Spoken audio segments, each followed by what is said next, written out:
You are listening to the Julie Parker Practice Success Podcast, where you discover management insights and strategies for your successful dental practice. There are also interviews with key people in the industry who have advice and services to help you and your team achieve great success. Welcome to this episode of the Julie Parker Practice Success Podcast. And in this episode, I've got my returning buddy from the US, Nancy Crossin of Complete Customizable Dental Consulting. Welcome, Nancy. Thank you so much for joining me yet again. Well, thank you so much. It's a pleasure to be here. I really do feel like you're my buddy at this point. It's so great. Thank you, Julie, for inviting me. Oh, that's my pleasure.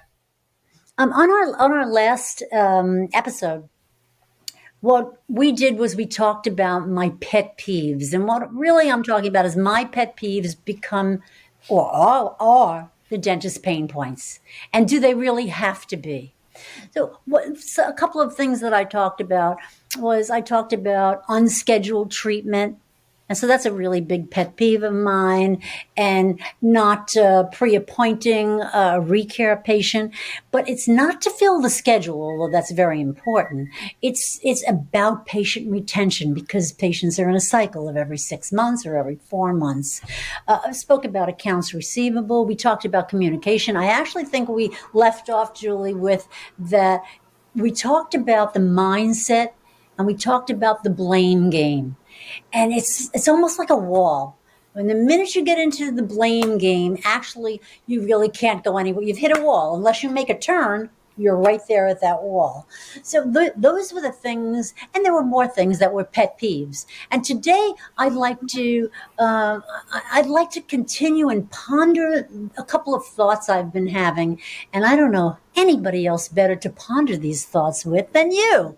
I love it. I love our conversations. So the thought that I've been thinking about, and I'm not just today, is that first I want to make sure that everybody knows that I believe on-site consulting is the very best option. I'm offering something different, but that is the best option.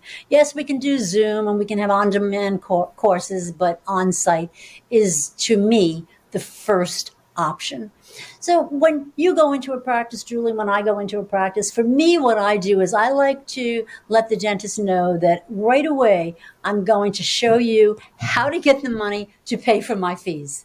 Now, maybe that's a little unorthodox, but you know what? Dentists really like that. They say, well, let me know. How do I do that? And so some of the things that I'm looking at, obviously outstanding accounts receivable, unscheduled treatment. I'm looking at cash flow, and I'm looking at maybe updated fees. Many dentists don't update their fees that often. And all of these different variety of ways is a way to bring in some money, for lack of a better word, to pay for my services. So now I'm going to segue a little bit into, so I go in there, I look at these things. Oh, and for us, I don't know if you have the same situation as far as insurance, but after a year, if there's an outstanding claim and it's over a year, you're not getting paid. And that could be about following up. So if I go into a practice and I'm asking the same people, let's assume we don't have a large turnover. I don't believe in having the dentist fire team members. I believe in training and putting them in the right seat on the bus. So how will that happen? This is my thinking, and I'm not sure that there's an exact answer, only that I'm pondering this thought. So I'm going into a practice, I'm making these suggestions, here are the areas to improve, and we're asking the same people who got us into the situation. Maybe no accountability, too busy, there's a million reasons and a lot of blame why that person isn't performing this function. So how do we get them to do that? And so I go back and forth. Doesn't the dentist need to be on board? Because many dentists think I'm paying $50,000, $60,000, $70,000, and I have a consultant coming in and they're going to fix all my problems. Well, that isn't the case. It isn't the case because we're always dealing with people. Yeah. And so we're dealing with the same people that yesterday before I came in was still employed, and now today I'm coming in. And if we're not careful, we certainly don't want the team members to resent us. But the truth is you are uncovering things that could be done better. For sure. And I So think even in any part of our life, what does it take for us to change our habits of a day? And we're asking people to change their behaviours within the team environment that they're working in and do things that are different to what they've been doing. It's a challenge, isn't it? it really is. And that's where the dentist comes in. The dentist needs to prepare their team. Often, I honestly know team members that they didn't even know a consultant was coming in. But obviously, if a consultant's coming in and we're looking to improve, we're going to find areas that need to improve. So preparing a team for that. I know dentists who they say, and they're right. I don't know if it works forever, but they dangle the carrot. The carrot in this case is incentive, is money. Because why is somebody going to do something different? The truth is that a team can really outlast the consultant. Consultant comes in maybe once a month or comes in for that initial 2 or 3 day period, and they can outlast the consultant and slowly go back to the way they were doing it. And the dentist is in the treatment room as they ought to be. So what is going to be the catalyst to make team members want to take this journey with you? And again, that's the preparation. That's letting a team know. Look, do you want to come on board with me? Find out up front because there's going to be some changes. And I welcome your input always. We want the team to have an input. That's right, But because if they're involved in the journey and constructing the path, they're going to feel more excited, a greater sense of responsibility over it as well. But would you agree that because you've made me think about what are all the things that make it a different journey with different practices, us going in there and doing a consulting job. And one of the things is certainly the level of self-awareness and responsibility and leadership of the owners of the practice and the people who are managers and owners of the practice. Because if they have already established within their team costs to making a mistake, expectations that are not realistic, non-provision of training when it's required and proper support, then we're faced with a group of team members that are afraid to do anything different. that's right. Absolutely. And my word that I've been using lately, I would say over the last 6 months, is desire. It's a big word. You can use passion, but I think passion is overused. So desire. If a team member has the desire to support and help. Now, I'm not a mind reader. I'm a consultant who's just come in and maybe not maybe I've definitely sent out a survey and try to find out where people are at. But with desire, people will help you. So now we need to work on that. What would make a team member have the desire to want to be part of this change? And again, as you just said, bring them in, incorporate team members into this process.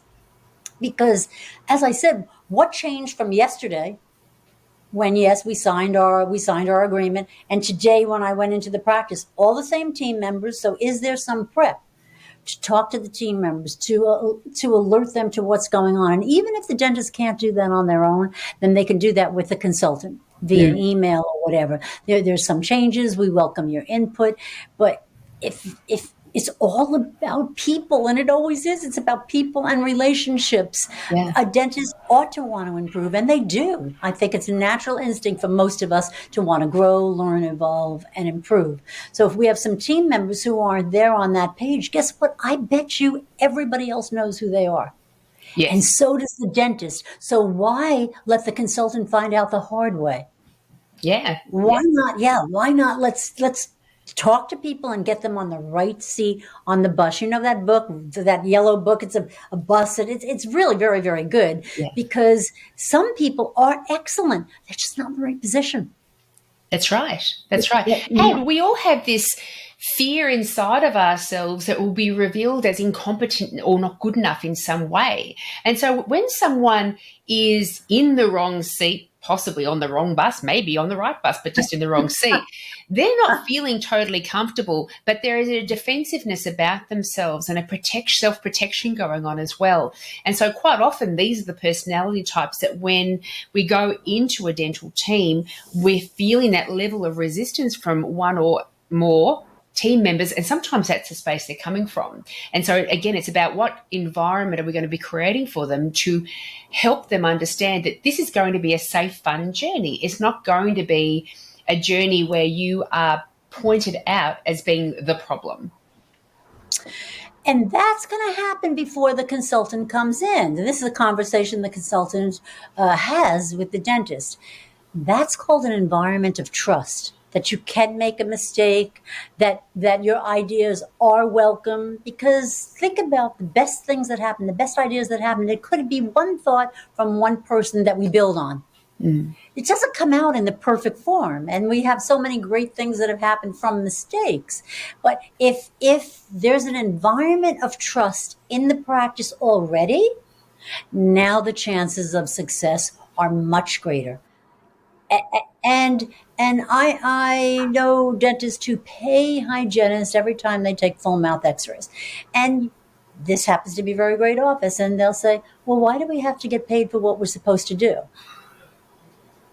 But you won't hear that from everyone. Yeah. Okay, all right, I'm going to do it anyway. I may as well get paid. But the carrot does work because you need to get people on board. But again, instead of going into an unknown, which I think many consultants do, and even when the consultant sends out a survey to each team member, they're very guarded. They're very guarded because, as you said before, you don't want the person who signs your paycheck to know that you're not capable in an area. But the truth is, nobody can do everything well. So and there's no ceiling to your learning either. We've always got the capacity to get better and better.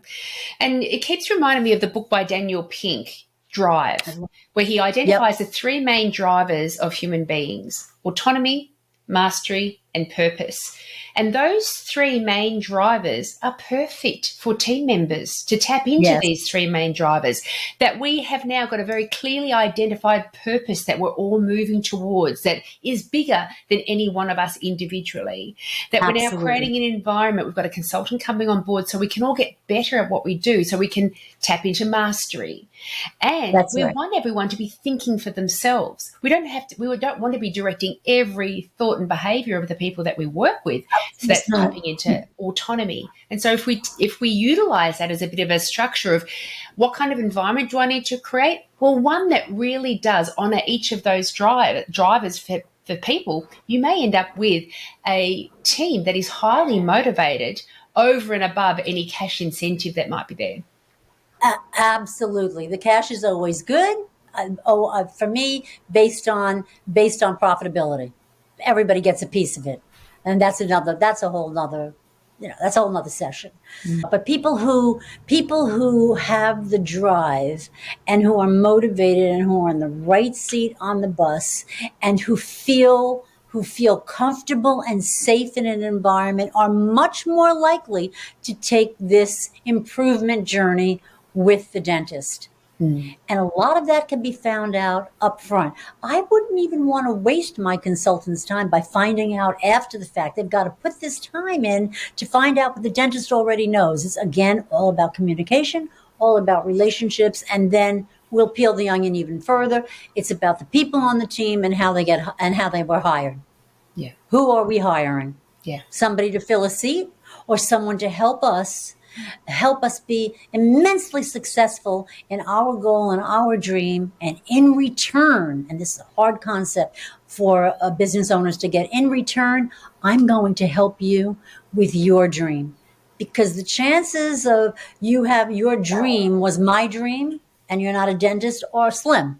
Yeah. But people have dreams, people have hobbies, and we need to find that out and help them, because isn't that really a win-win? Oh, for sure. And I think that's it, is how do we develop a win-win?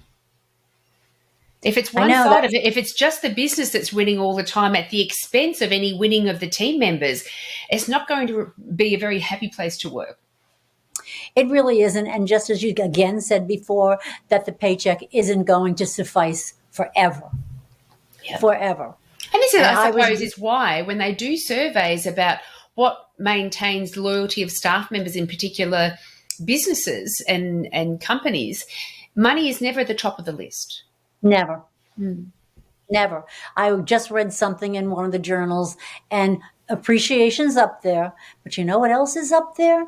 The opportunity to learn and grow. Now that's a team member I want. Oh yeah. And Yeah. that's inspiring to be on that journey when you are the personality type. And I think it's most of us. I think just evolution indicates that it has to be most of us that we do want to learn and grow because that's our survival, really, isn't it? Yep. And so we do have an inner desire to learn and grow. And if we're delivered an environment where we are able to do that in a safe environment, then anything is possible. Because I've always said it's a 50-50 deal. A lot of employers are out there saying, you know, this person, this is their job description, they should be doing it. I've provided them training, they're supposed to be able to work like that. But what environment are you creating? It's a 50-50 deal. Yes, the employee has to bring their very best effort and attitude to everything they do. But you need, as an employer or as a manager, to provide the environment for them to be able to succeed. Absolutely. And again, I go back to that word desire.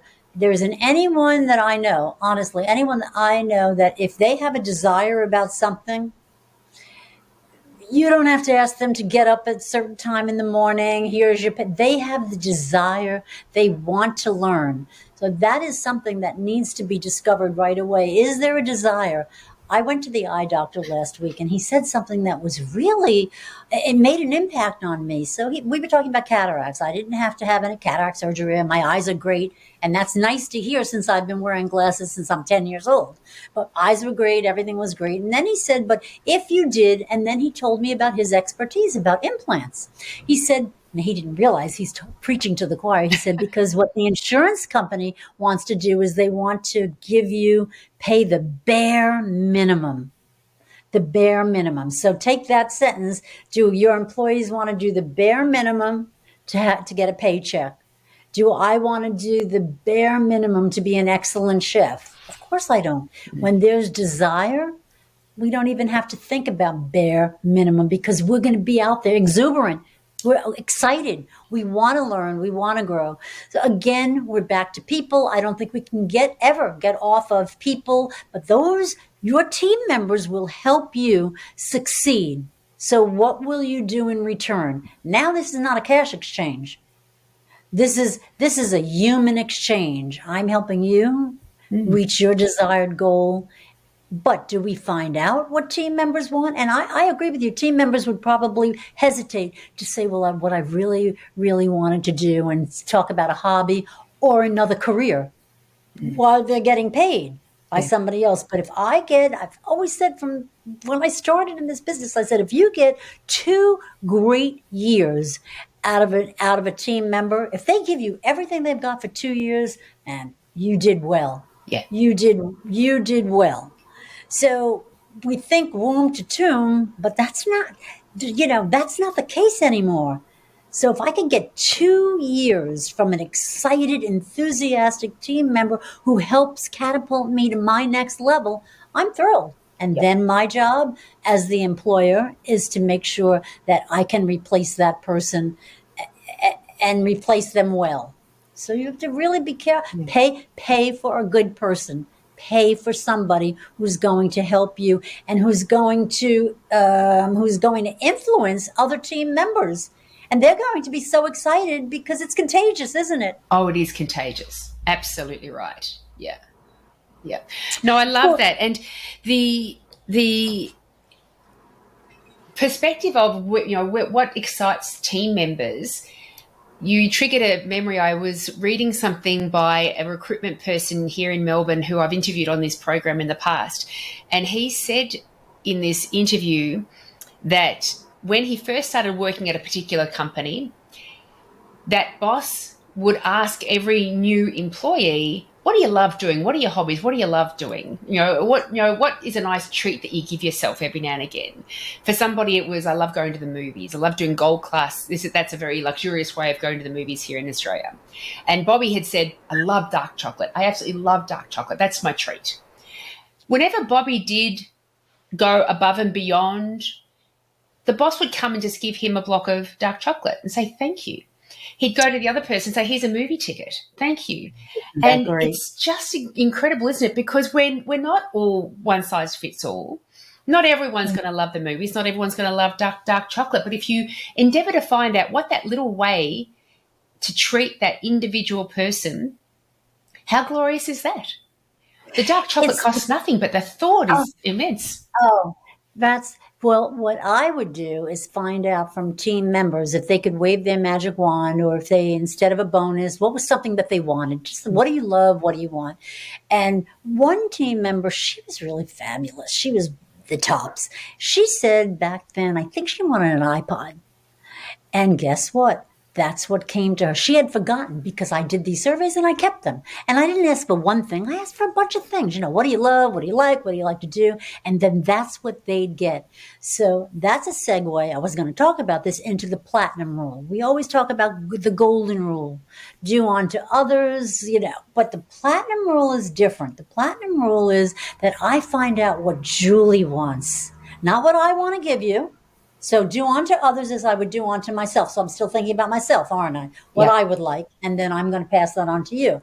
It takes a little bit more effort to find out what does Julie like? What does Julie want? Not what I want to give her. And that's how I want patients treated, but it's going to take an intake form that says something different. Because we're trying to find out what people want. And in case of the intake form, I like to find out how a patient wants to be told what their treatment is. Do they just want to be told, just tell me what it is, give me the bottom line, or do I like pictures? Do I like this? Do I want to be sent home a video with this? So I'm trying to find out, I am finding out from people what it is they want and how they want to be treated. And so that's exactly what you said, that find out this person liked dark chocolate, the other one liked the movies, a movie theater ticket. And the dentist listened, remembered, probably had a list. I always had a list. Yeah. And that meant more than a paycheck. Don't get me wrong. The incentive, the bonus paycheck is great. But that's something different. And that's saying, I noticed that you went over and above. I appreciate you and want to give you what you want. Yeah, I love it. It's customizable. That's your whole business. It's customizable team management, customizable patient engagement. Exactly. Because our world that we live in, we have very savvy consumers. They want customization. Yeah. And there's no reason not to give it to them. And you know what? I don't think they're confused about what they want. I think we've all had enough excellent experiences and terrible experiences that we actually are quite consciously aware of what we deem as good customer service. Absolutely.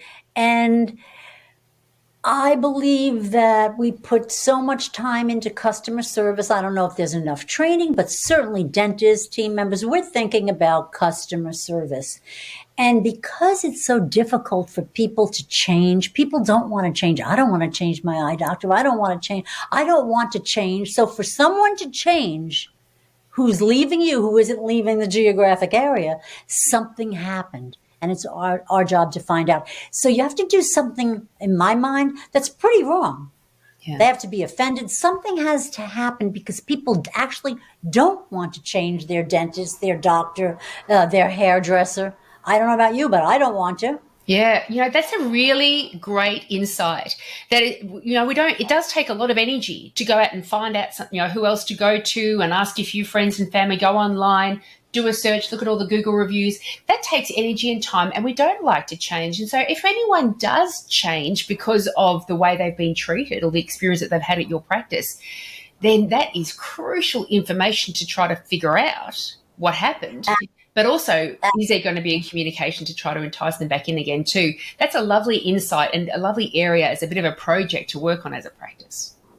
It truly is, because I feel like that we know that, we innately know that, but to actually consider that and use that and say, people don't want to change. People really don't want to change. I'm going to use that to my benefit, for lack of a better word. I'm going to make sure that my patients, whether it be one or two sentences, whatever it is I have to do as the business owner, let's say, I'm not talking about my team members, to ensure that I've made a connection with my patients. Doesn't have to be 7 or 8 minutes for a patient. It can be, hey, Mrs. Smith, so great to see you. I was thinking about your daughter, blah, blah, blah. And then you're moving on. You're not standing there, because that could take a lot of time, especially if there are 100 patients that come in and out of your office throughout the day. But people don't want to change, and I don't think that we use this in this industry to our benefit. We keep thinking that new patient treadmill, they're out there, but they're right there. Just take care of what you have. Don't make people leave. Yeah. And if they leave, that's a call. Unless they're leaving your practice, I've got a protocol for that, because if a patient is leaving, and they're not leaving because they're geographically moving, is there something we could have done better? And someone who, I'll know the patient, could we have done something better? We're always looking to improve. Blah, blah. And you know what? If you've built up a relationship with the patient, they'll tell you. And if you've extended that, I'm just putting myself in a patient position. If it was my optometrist that said that thing to me, I'd be inclined to stay. If it was such a thoughtful exchange, such a desire to improve, such a desire to make me happy, and an acknowledgement that they didn't make me happy, there's every chance that I'm actually going to hang around because of that conversation. Absolutely. Because if the dentist is saying, or the practice administrator, whoever that key person is, saying, look, we're going to make it right. Yeah. And a lot of times I would ask a patient, not that I didn't have some criteria, what do you think is right here? Do you know people are reasonable? There's very few unreasonable people who would say, I shouldn't pay the bill at all if it was a problem with the bill. They would never say that. And I will listen to people. What did you have in mind? How can we make it right?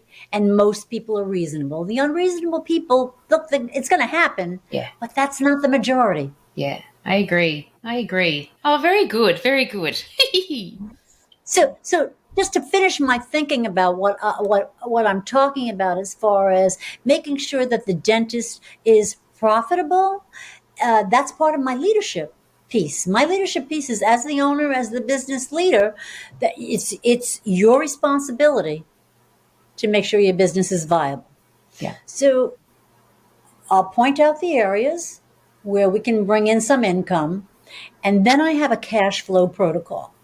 And this cash flow protocol, I think we can spend some time with that and end it with this cash flow protocol. This cash flow protocol is about every touch point where the dentist's money is involved. And I'm going to pull this up. Well, actually, this is an audio, but I'm going to pull it up from me just to make sure that I'm correctly giving you my process for this. And I think that this is something that your viewers can definitely listen to and use. Beautiful. So I'm actually reading this first sentence because exactly what I just said to you. Cash flow is included in the leadership section because, as the leader, it's your responsibility to make sure your business is healthy and profitable. And one way to do that is by implementing a comprehensive cash flow system and monitoring it for success. Implementing a system is great. I love the tools of the trade, but accountability is everything, measuring it. So the first thing I'm looking at is every touch point. Usually the first place a new patient is looking is on your website.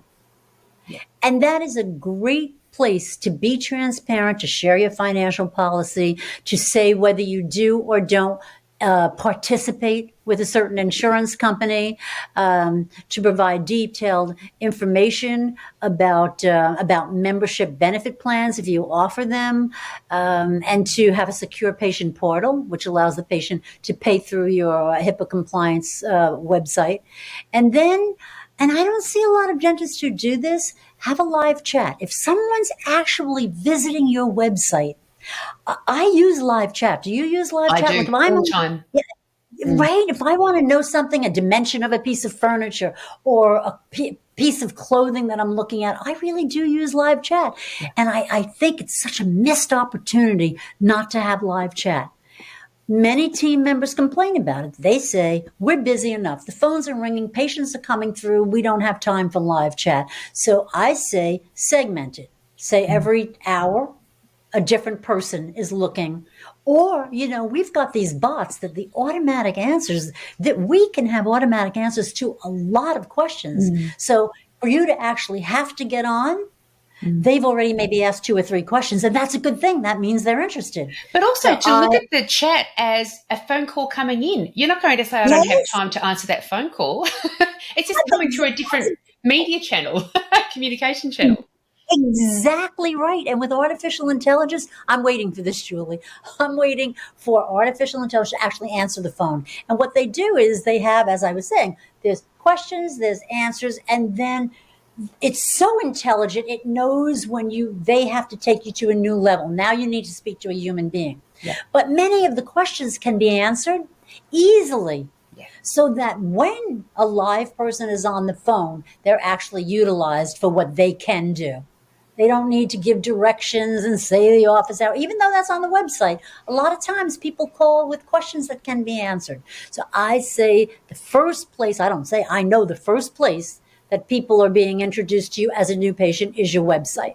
Yeah. But for existing patients, having a portal and making it easy to do business with you and being able to pay their bill at 2:00 in the morning or whatever it is, to some dentists want to be able to schedule and cancel online. I mean, I'm not so thrilled about that because I don't want to wake up that next morning, come in on Monday morning, and half of my day is blown.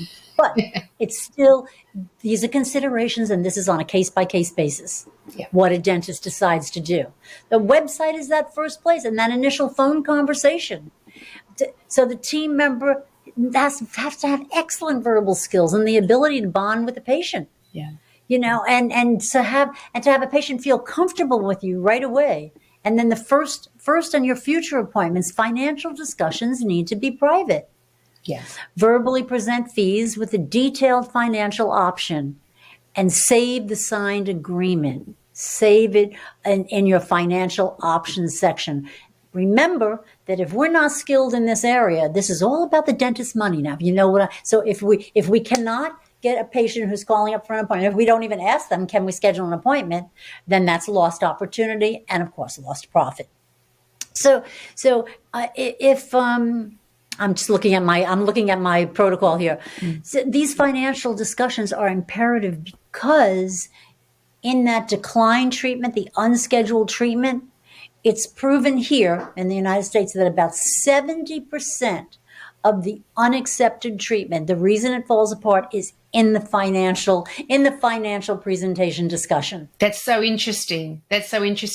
And, for the listeners out there in Australia that aren't exposed to what it's like over in America, we are very lucky from the perspective of that insurance companies, yes, there's preferred provider and it's restricting your fee schedules, but we are not having to wait. We get paid straight away from the health funds. We're not having to wait for these funds to come through, if they all come through. Is it right, from what I've heard, that quite often you'll put your claims to a particular health fund, 100% of those, maybe only 70% actually ever get paid, and the rest of the 30% are disputed. So not only do you get the payments late, but sometimes you don't get them at all.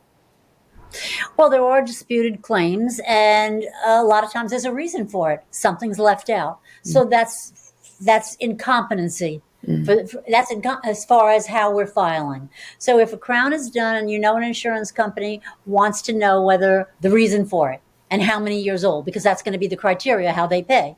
And we don't have that filled in. That's on us, isn't it? So they have to ask the question. Look, everybody wants to blame everything on the insurance company. That's fine. Let's blame them. But we do have to take responsibility for the things that we're supposed to do, that we need to do. So yes, I also believe that they're intentionally delayed because the insurance company gets to keep their money. But now you need to have somebody diligent, because I'm sure we're going to get to this because it's in the cash flow protocol, diligent about that. We can't just let it go. We have to follow up right away because it is your money and they will pay. And maybe some companies and the people who are working these insurance claims, the insurance claim process, they know what insurance companies want. Give it to them.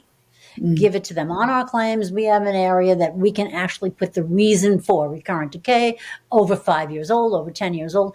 Give that to the insurance company so we get paid. Yeah. And so most people who are in this field for a long time, your insurance experts, they know what to do. But again, we live in a world with tremendous turnover.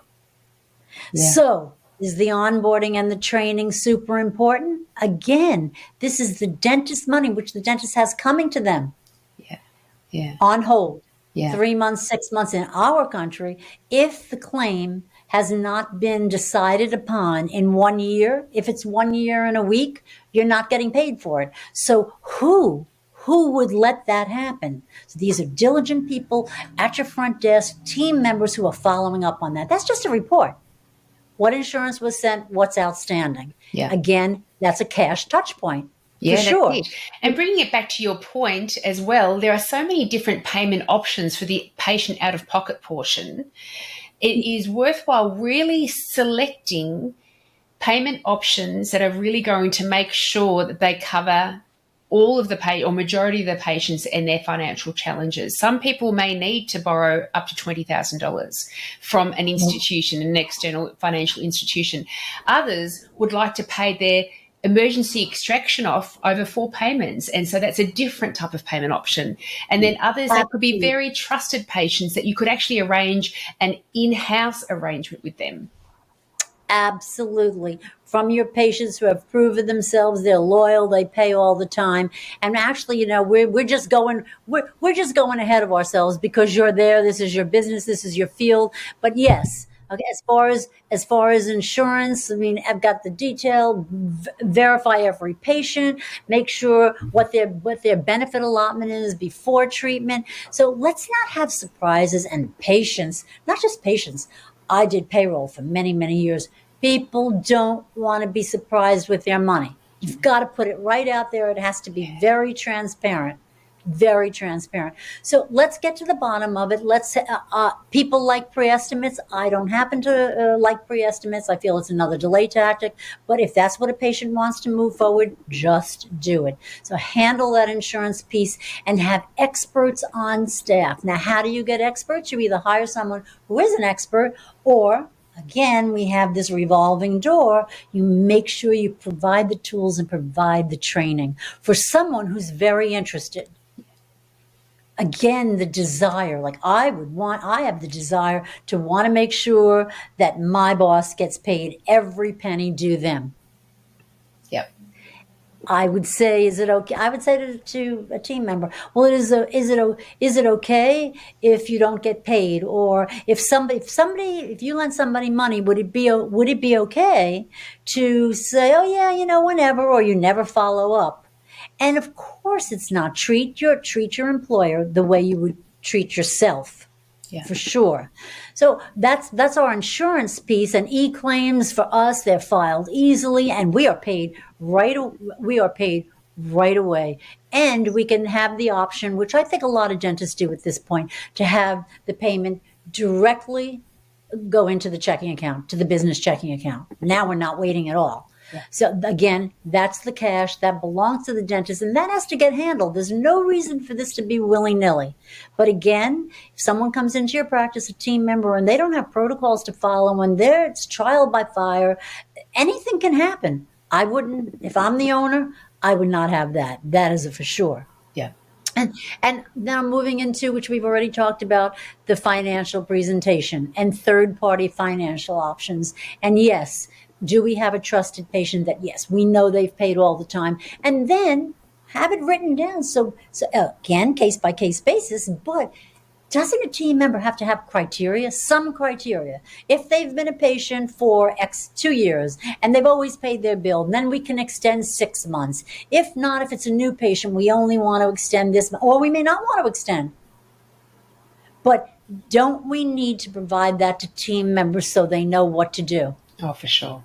Because if we don't tell them what we want, how will they know? They're going to do what they've always done, and that may not be what the dentist wants. Again, here we're back to communication.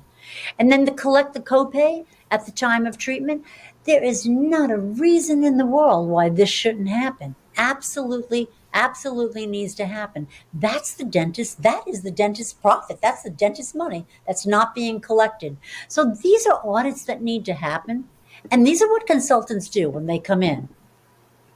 They've got to find out, well, gee, this is a team member up front who consistently lets a patient go without collecting a copay. And that's difficult. That's challenging because now you're looking at where it's out. And so how do we get that patient on board? Or do we just make a change and switch the roles a little bit up front? There's some people who love to collect money. And then there's some people who can't even look the patient in the eyes while asking for it. You've got to find out who that is. We can't just put anyone in any position. Yeah. And then again, create a system you got to have a system to track the extended payments. Right? Yeah. Are we being successful in our endeavors? You can have a credit card on file, but all of a sudden after month 7, it's rejected. Do we follow up? Do we even know? Is there an alert? Is there a red flag? There needs to be. Yeah. And statements. Ideally, we really don't want to send statements, but there needs to be a process for sending statements. And I won't go through that, but there needs to be a process and someone needs to follow up. And the accounts receivable follow up, I feel, and anyone I've ever spoken to feels that accounts receivable is the worst job in the practice, asking people for money after you haven't seen them in a year or 2 years. And do we go to small claims court? Do we send them to collection? And because it's so uncomfortable, the patient who owes the money is uncomfortable too. Yeah. Because we're hedging, we're not saying what we really need to say, or our tone of voice isn't right. That's training. Yeah. And also putting someone who doesn't mind doing that. Yeah. Because there's a charming way of asking for money, and then there's a very rude way of asking for money. And to have a patient feel like a criminal because they haven't paid their bill, or to lose a patient. And maybe they haven't been in a while because they're embarrassed. I don't know what their circumstances are, but they'll be sure to tell a lot of people if they're mistreated. Yeah. So that's training, isn't it? Yeah. It truly is. Yeah. If you don't have the right person doing this, and again, there are people who are very, very good at it. I was very good at this. I've had patients tell me that the only reason they paid was because of me, because I didn't treat them, because I didn't look down on them, and I didn't. Yeah. And I didn't. And they knew it. It came out in my voice. Yeah. And the answer to most things, I'm picturing that, a consultant's job is to come in and, fix up all the loose threads, identify and fix up all the loose threads, of a jumper that's going to just fall apart if you just let it keep going badly. But the answer to most challenges, I'm trying to think if there's any challenge that this isn't the answer to, is team training and support. Absolutely. Absolutely. Knowing, and also it is the owner's responsibility to let team members know how you want your patients to be treated. Yeah. Really is. And then every time we do anything, Linda says this to me, I say it to her, you know what? Make it better. I'm open. I don't have all the answers all the time. I want the feedback. Yeah. We were just speaking to Linda Miles yesterday, and she was saying how she developed her courses in the beginning. She had about 3 courses, and then she developed her courses based on the attendees' feedback. What was important to them. And now you're giving people exactly what they want, not what you want. Yeah. Yeah. Yeah. What's missing in their life that they need. Exactly. Yeah. And again, there needs to be a process for implementing the unscheduled treatment protocol. It's right there in our charts. Patients who said no, patients who declined. There's a process. Of course, I have it, but I'm certainly not going to go into it. I'm simply saying all the areas where the dentist income can be affected and is affected. Yeah. I don't know whether you have this. We have it here in the United States. We have a calendar year max for insurance. So come October, the end of September, all the patients who have insurance, who have benefits left, and who need treatment, that needs to go out. It's a simple, simple thing. And with automation, we can get the list of those patients instantly. That's And we right. have a template for that letter or that email or that text, however we want to send it. So that's something that, there's absolutely no reason for that not to happen. There just really, really isn't. They have these HSA funds that need to be a use it or a lose it. Yeah, So that's the case here for sure. okay. And is that a calendar year, basically, or Most of whatever? them calendar year. There's a couple that are financial year, but most of them calendar year, yes. So is that what you do there? You Yeah. have a Well, we template certainly or encourage it that encourage it twice a year. Why not just tell everybody who has a health insurance twice a year? If you don't use all of your funds, you lose the chance to access them. Because that's a very good awareness for us all who have health insurance. So we are utilising the funds that we're paying so highly for. These premiums keep spiraling up and up and up and up. At the very yeah. least, we should be doing what we can to get the full benefit from those funds. Absolutely. And you know what? There's a lot of people who actually need a reminder. They forget they even have it. Yeah. They may have $400 in there. They never thought about it, whatever that took. It didn't even take $10 out of their paycheck, and they don't even know they have it. So yeah, we do need to help patients. We want to say that people are responsible for themselves, but that's our expertise. That's our area of expertise. I appreciate when it's time for an oil change that I get notification. Yeah, that's it, because I life gets busy. I mean, look at us. It's already the 30th of November that we're recording this oh, on, and none of us can believe it. Christmas is around the corner. uh, I can't even I can't even believe it. I can't think about it, but it is what it is. And then also negotiating credit card processing fees. And that can be done annually. It's very competitive now. Very competitive. And I remember an office, this was a while ago because everyone's kind of on this now. But I know that I saved an office about $11,000 or $12,000. All they needed to do was just switch to a lower rate. So that's a lot of money. I don't know, in my book, $1,000 a month that doesn't have to be paid. Yeah. That's One. important to me. Yeah. And reevaluate the fees annually. Some offices like to change their fees every other year. But then there's some offices that I go into and they haven't even looked at their fees for 5 years. And Yet so they're their not rent even, or their mortgages, the cost of supplies, yeah, that's all gone up. The laboratory fees, everything's gone up. exactly. And then how about a dental supply inventory control process? Nice. One thing that bothers me, I know we're much better at this, at least the offices that I've dealt with, but many years ago, people order, they get a good deal. And so like you buy a lot of toilet paper for your house or paper towels or whatever, but they buy things that have an expiration date. So now you have an expiration date, you got a good deal, but was it really a good deal because it's expired? Yeah. Yeah. So there are great inventory control systems that these big supply houses offer for free. You have a barcode, you simply take that little bar gun and they know exactly what you need, when you need it. You don't order too much because isn't that just throwing money down the drain? And indeed, just this past week, myself and my colleague Amina, we had an open to the public live session. We've had various guest speakers come in. One of them was by a company called Invident, and they've got a stock management and ordering system. And Luca posed that question: how many out there are throwing out expired goods that cost you hundreds of dollars to purchase? Oh, Everyone's that, got their hand up. It's just heartbreaking. He had a photo of someone throwing out a whole box of something or other, and it's heartbreaking as the owner who actually had to work hard to earn the money to pay for that. And yeah. we all work hard to make sure the practice is viable, and just to start literally throwing cash down into the bin, awful. Oh, makes me crazy. And I think about would I do that in my own home? I wouldn't. And Yeah, neither would most people. They wouldn't do it in their own home. So it's kind of disrespectful.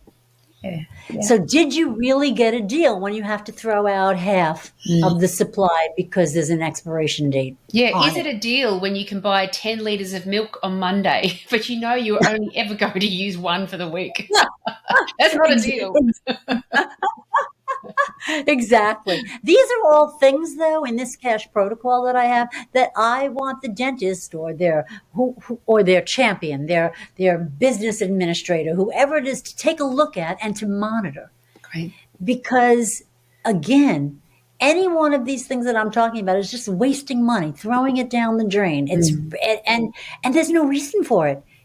It's just that we have busy days, we live our lives, and no one really, there's no tracking on this. There's no accountability. And these are simple things. Simple things. Yeah. And I don't know, as far as payroll on our end, that we are obligated legally to pay overtime, okay, for hourly salaries. Yeah. So if you're an hourly person and you work over 40 hours, now, if you haven't scheduled correctly, or you don't have enough help, let's say, and you're paying overtime, that has to be monitored. For me, it has to be approved. I'm not saying it shouldn't happen; it just has to be approved. It's a big So cost. it's a big number. Yeah. It's a big number, and these are simple things to do. But add everything up that I'm talking about, and it amounts to a lot That's right. of hard-earned money, with absolutely no reason. And again, I'll repeat, this is in the cash flow to utilize an analytics, a statistical tracking program. I feel that's very important. I don't know how you're going to know where you're at unless you track it and measure it. Especially when you're talking about things like incomplete treatment that isn't being scheduled in, or patient retentions falling away. These are traditionally difficult things, not so much incomplete treatment, but certainly patient retention, difficult to track. Takes energy, time, expertise to be able to know where and how to track that. But I know that you're a big fan of Dentometrics. We've got some new products that are coming in on the market in Australia all the time now that are giving you a dashboard of all of these key metrics within your practice. So now you can see it in a flash. You can see these figures every day and become very aware of what's an acceptable figure for your practice and when action it starts needing to be taken. But this is giving us an insight into our businesses, into our dental practices that in the past, we've had the access to, but it's taken much more effort to find it. So it gets dropped and left behind. And even if we had access, we could still never do what these analytics companies are doing because they use artificial intelligence. So not only do they say, for instance, that 100 patients weren't rescheduled, so patient retention, let's say in this time period. Now you click on those 100 patients and you see who they are. Now, you know how much time it would take for anyone at the front desk or anybody who's working on that project to find that? Yeah. And the reports, it's all right there. It's gotten to a point where there's absolutely really no excuse not to be able to follow up. There isn't any, because it's there. We have the information, and that's up to the dentist again to supply that. But the fees for these analytic programs, the monthly fees, can be astronomical in some cases. I use a great company, and they're not astronomical. So there's a way to you talk to your peers and find out how you can get this information. And a lot of the companies, like Rick, will do a profit leak summary.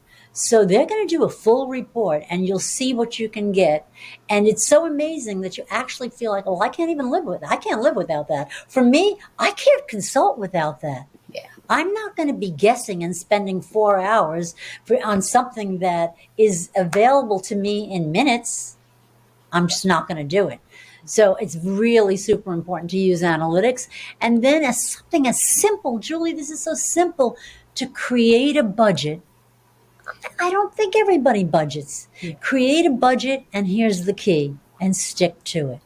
Yeah. So let's say you're a practice and you take your team away on a retreat, and you have a large team, and let's say you know it's going to cost minimum of $50,000.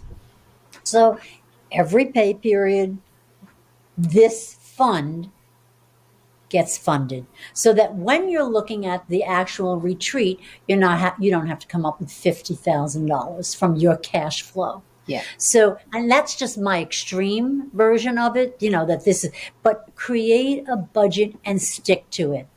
This way you're not just buying things willy-nilly.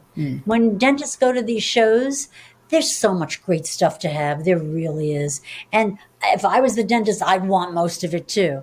But if you're not really going to use it, is that in my budget? I'm making up a number. I've allowed $25,000, other than if it's a CEREC or some big item.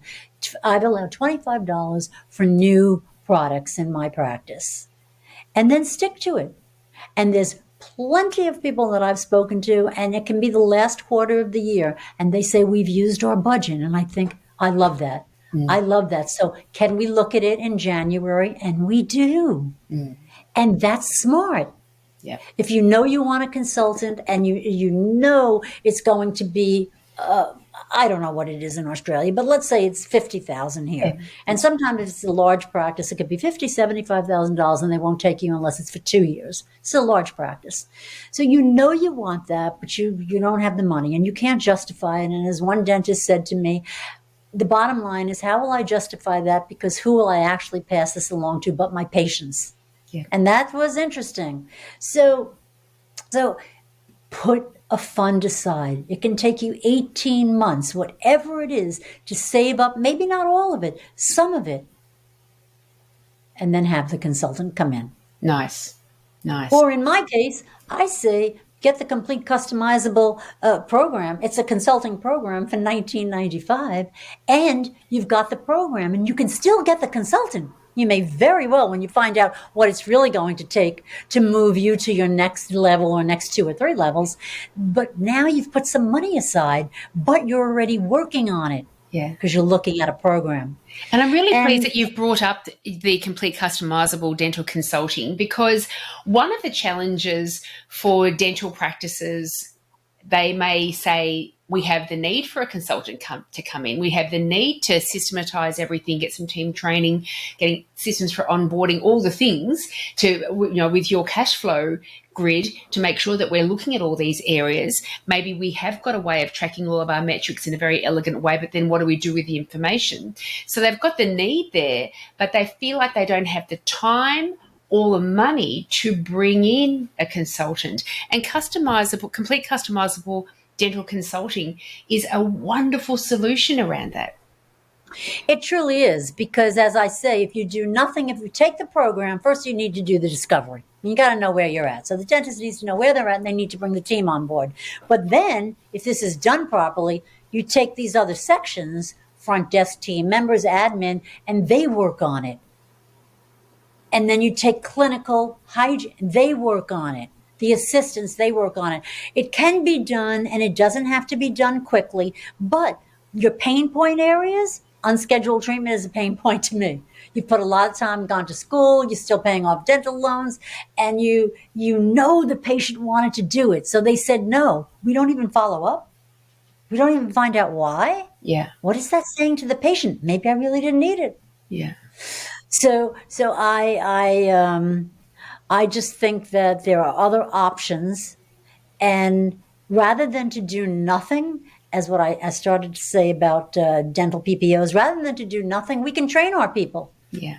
We can train our people in a different way. There are options. We don't have to hit a wall, and we don't have to stagnate. And it's shown that people don't want to stagnate. Correct.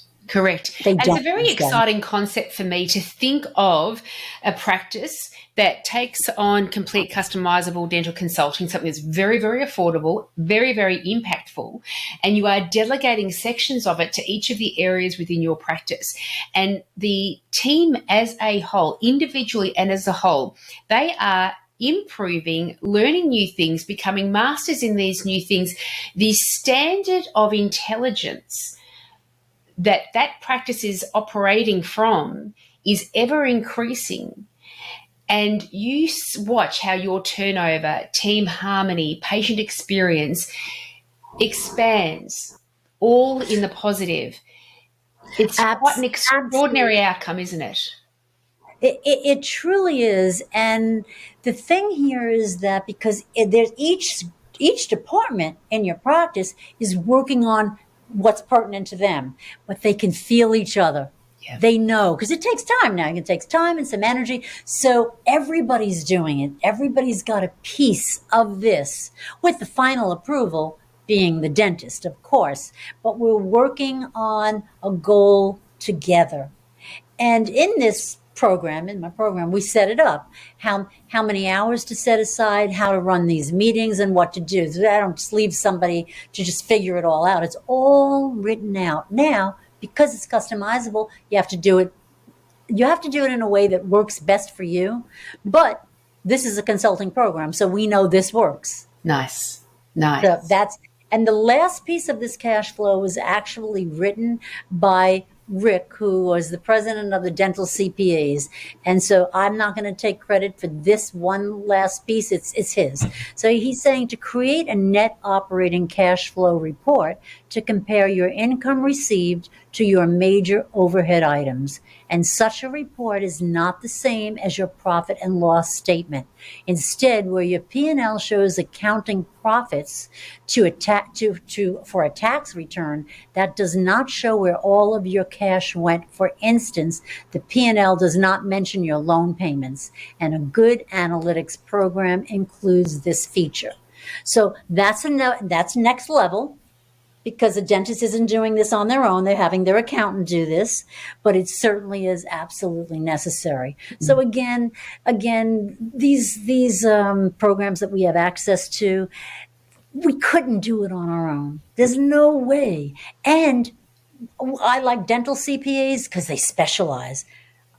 They specialize in that. So this program, this cash flow, this net operating process, this profit and loss is really for the dentist, okay, to share with the team so that they can help, and then for the accountant to help the dentist see where your money has gone. Wonderful. So crucial. That's, without it, we can't go on. Viability's out the window. Yeah, well, it's a shame to feel like one of my questions that I ponder is, I think, dentist, what's really bothering you? What's really bothering you? What is your self-talk? What are you saying every day to yourself that nobody knows about? Nobody knows. For instance, the dentist may be walking around and saying that they can't afford this, they can't pay their bills. They're not sharing this with the team, and nor should they.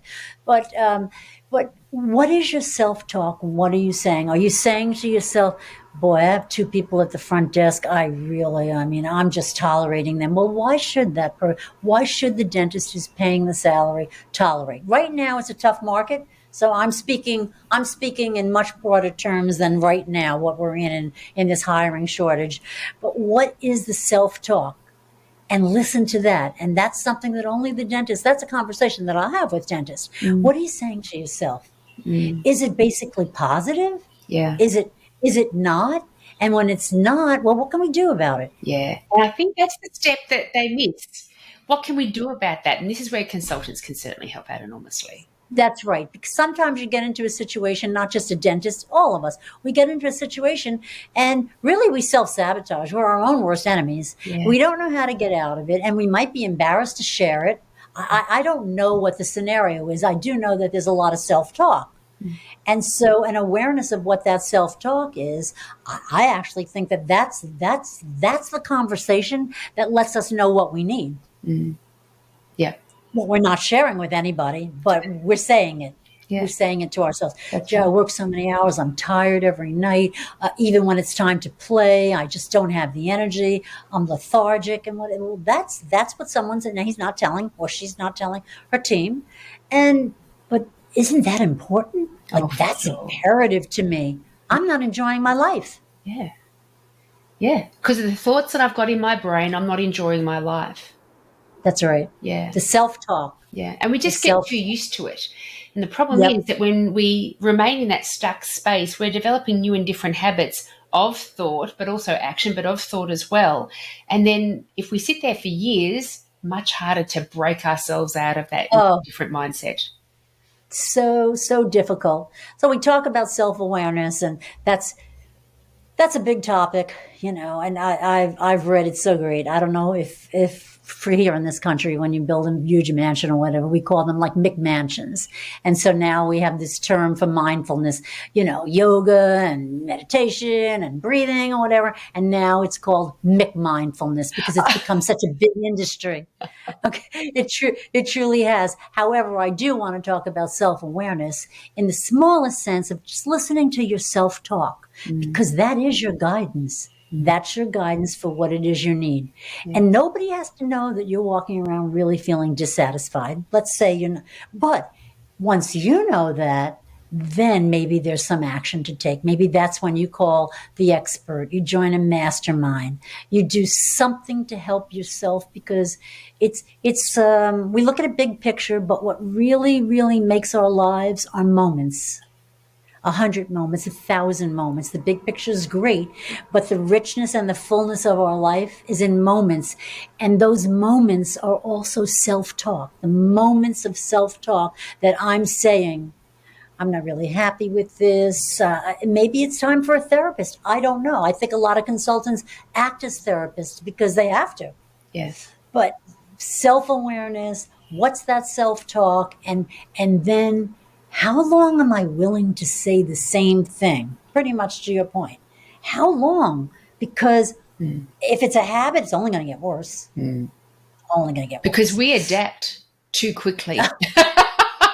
And so if we were asked today, what level of unhappiness would you tolerate in your life? You may have a picture of what that looks like.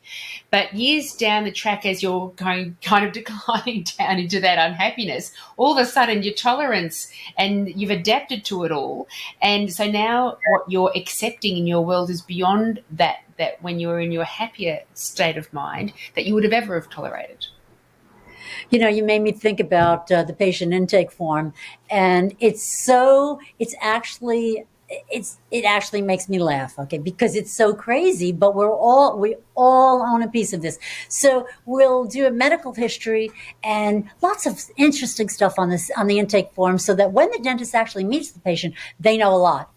They know how they feel about their smile, how they like to learn, how they want to be spoken to. But one of the things as far as medical history is, so they give their medical history, blood pressure, what medications are you taking? And then the question at the end, and there's a lot of medical questions, is how healthy do you think you are? And let's say it's on a scale of 1 to 10. And such a disconnect. So a patient just said they're on 5 medications, they have high blood pressure, they're overweight, and then they'll say they're a 9. And you're like, wow. That's so interesting. But now you know where you're at. Yeah. Now you know where you're at. But otherwise, you know how much time it would take me, if I'm the dentist, how much time would it take me to discover all of that? So having a really good intake form, which I do, I give it away as a freebie, and having a really good intake form is important so that I can gain the knowledge and information that it would take me quite some time to find out. And now I can start knowing. But my point here was that the disconnect between where you think you are and where you actually are is huge. And now the dentist knows what they're dealing with. Gosh, that's a really good question. It's a lovely example of that disconnect as well. That's right. Our own identity, our own beliefs versus actual reality. We've got never the two shall meet. Gosh, it's been such an interesting discussion as always, Nancy. Thank you so very much. For people who would like to get some more information around the Complete Customizable Dental Consulting package, can you speak to where they should go, what their best next step is? Yes, they can visit the website, www.completecustomizableconsulting.com. And when they go to the website, there's a pop-up. So they can, if they want that intake form that I'm talking about, that's an immediate pop-up. But then I have my giveaways too, which you and I can talk about. I'm happy to share that with you. And on my website, there's also a phone number. There's an email address. It would be Nancy@CompleteCustomizableConsulting.com. And so that's how you can get into, and also Facebook. You can find me on Facebook, Instagram. Great. So yes, if anybody wants any additional information, and also I have a program called the White Label Program, which I actually sell the consulting program to people who have a desire to become consultants. But where do they start? Yeah. They've been in the field for a long time. So there's a lot of and I think from some of the things that I read on Facebook groups, I think there's a growing number of very talented receptionists and practice managers who would be very interested in going down the path of becoming a consultant. But where do you start? How do I do this thing? But you've got the answer for that as well, don't you? With this white label. Well, yeah, because we have the content. Like I'm not going to train someone how to be a consultant, especially elite office managers. They're already there, but it will take them years to develop the content. So yes, we offer that. And same website to go to for that information as well.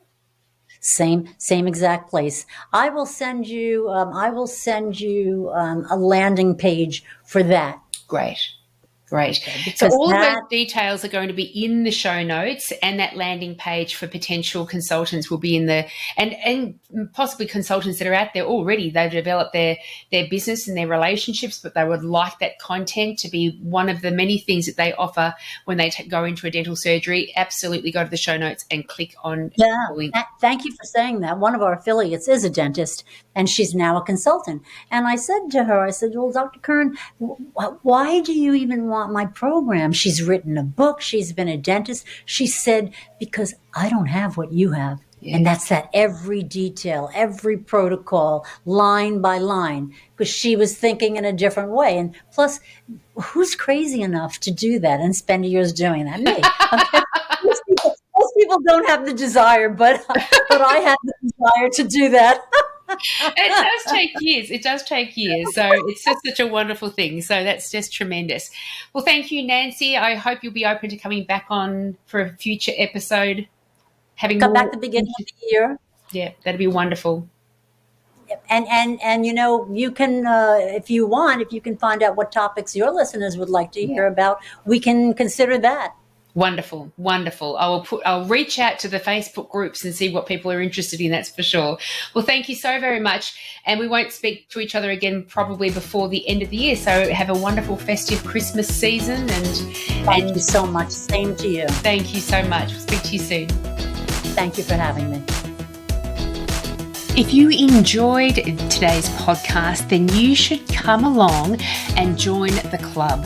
The club is a whole library of lunch and learns with new lunch and learns being produced all the time that help your dental team gain greater success in your systems, in your team behaviours, in your patient management, in your patient engagement, in their treatment plans. They are usually around half an hour in length, and so team members can sit down, be paid for their lunch break, eat lunch while they're being inspired, and delivered all of these insights and strategies that can be implemented so you all achieve greater levels of success.